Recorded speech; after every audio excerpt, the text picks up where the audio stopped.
Journalism as we know it, fulfilling as it may be, tends to come with several challenges. Practicing in the Gambia today, as far as conducting interviews is concerned, varies in terms of the complications that we undergo in seeking out and providing the masses with stories of accuracy and facts. We went out to a few media institutions earlier today to hear from the very people who chose information seeking and distribution as a profession. Well, yeah, one of the challenges that I personally would say, and my colleagues would actually be complaining here always, is access to information. And when I say access to information, it's across the board. Sometimes to get information from even individuals outside, it's a problem. Like if a crime happen or anything that happens or something happen at a place, and then to get somebody to talk to in order to explain what exactly happened there, usually is a difficulty in getting information. And then as well, having said about the general public, and then now we talk about the authorities. I mean, actually it's the most difficult place to get information, because you will go to a particular institution, you will even have anybody to talk to. Even if you see the person you're supposed to talk to, it's going to take you 2-3 weeks for the person to sit and talk to you. So actually that is a major challenge that we face. I mean, I personally face, and my colleagues here also face. So I think access to information from our authorities, to be quite honest, it's very difficult. I think problems are part of interviews, I would say, because just going out to the field, some people you approach them for an interview, they'll be like, sorry, I'm not interested. Others will tell you, even if I talk, it would make no change, so it's not important for me to stand here and tell you. Others will talk, and at the same time, they want you to put it the way they want, and which doesn't work. You people know that well, more than I do. When it comes to official interviews, you have to go through appointment letters. Sometimes you write, they don't respond. You have to go through a rigorous process before you get interviews. Before you get sometimes the particular person that you need, you would already give up. Even though we're expected to keep our opinions to ourselves most of the time as professionals, getting carried away and personalizing situations is also a possibility, and then following speakers definitely seem to agree to this. As a journalist, we're always taught to always not put in our personal opinions, our personal views in reports that we're doing. But sometimes you tend to get carried away, which is something that, it's not, it's beyond our control.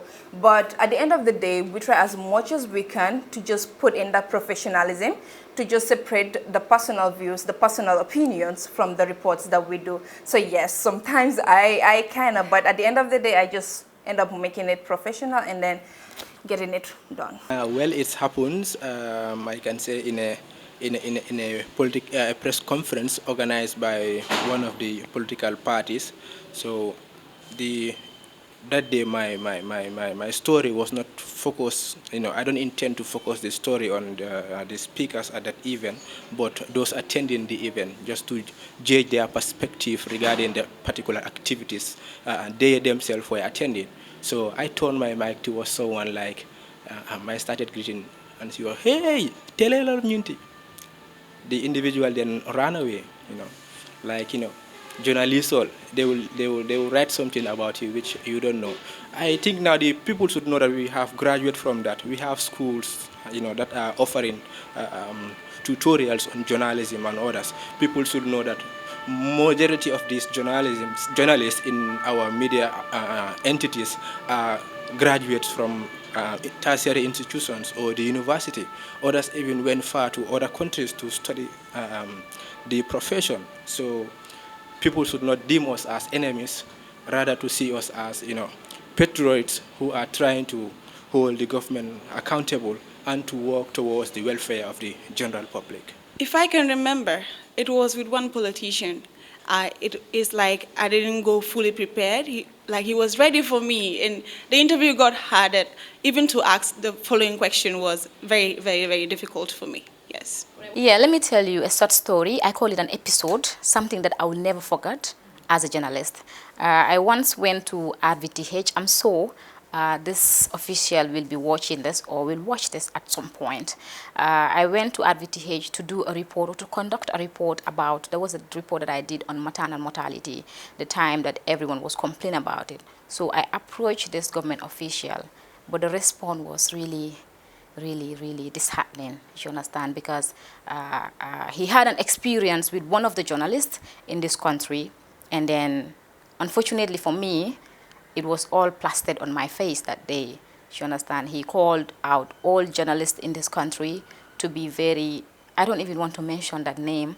So it really made me cry that day. At some point, he felt bad because I didn't cry because of what he told me. Obviously, I have a lot of stuff, a lot of garbage is being said about me, especially when I do some reports. You understand? I don't really, care about that. But the way he said it, because of one journalist, you insult the whole entire journalist. That is something that I was not expecting from someone like him. So that was something that I will never forget to the rest of my life. Words of encouragement were given to aspiring journalists. If you're that little girl that is out there seated and you want to become a journalist, a reporter, go for it. All you need to do is work towards your dream. Nothing comes easy in this world. Nothing will ever come cheap. In as much as you want to become a journalist, you should always have it at the back of your mind that you need to go to school, you need to be attentive, you need to be dedicated with what you do. It comes with public speaking, you need to involve yourself in extracurricular activities. There is nothing that you cannot become, there is nothing that you cannot be. The only thing you need to do is just to work hard. And I am certain that you are going to be way better than I am. So it's just a matter of being dedicated and determined. And at the end of the day, you will become something and someone great in the future. For the young people out there aspiring to be in the field of journalism, what I would say to them is that let them ensure that before they step in, let them know, the field they are putting themselves into. Despite, many are easily taken by the things they see on TV, how TV presenters present themselves, how telegenic they are when they appear on screen. Media is beyond that. What is more important is that to have the IQ, to have the knowledge and the passion of being there, and to be able to take the job with, with dedication and hard job, and dedication and, passion. Though there are a lot of people who have the intention, but when they come to know what the profession demands, that's the time they drag their feet, saying that liggéey bi dafa metti. It's not about the job being, hectic or so, but passion is what is driving a lot of us to be in the field. So let them try to maintain that and to be disciplined. Know, their service. They know how to relate with the people, how to approach. This is some of the problems some journalists are facing here, especially young journalists. Approaching people for interviews is something that affects them. So, let them try to develop themselves before setting their feet before they learn in this profession.